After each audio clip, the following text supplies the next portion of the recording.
King Series Episode 2. My name is Nawe. I try to love to groom leaders, take up spaces in the marketplace, in the business world, able to influence cultures in those spaces. So the last time that we met, we had stopped while looking at 1 Samuel 9, and Prophet Samuel had met Saul. But I want to read for you something very interesting in that. It says that Samuel answered Saul, I am the seer. Go up before me to the high place, for you shall eat with me today, the reception that he gave Saul. And tomorrow I'll let you go and will tell you what is on my mind. But as for your donkeys that were lost 3 days ago, don't be thinking about them, for they are found. And for whom are all the desirable things of Israel?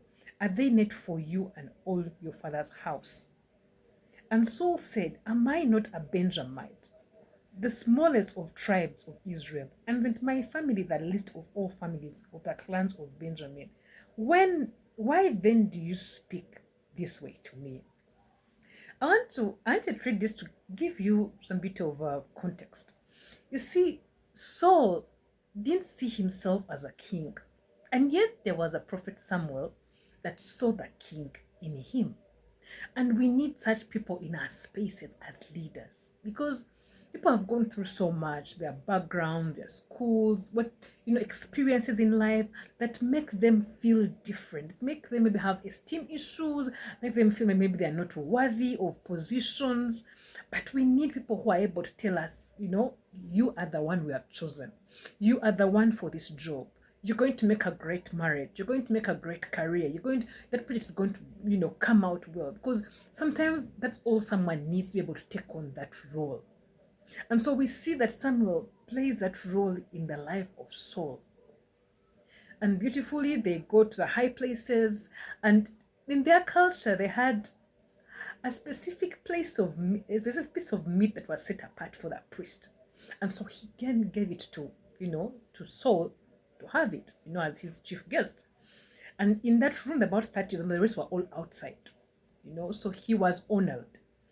So when all this is done, Saul gets to sleep. Of course, Samuel gave him where to sleep and his servants. But early at dawn, timing is everything.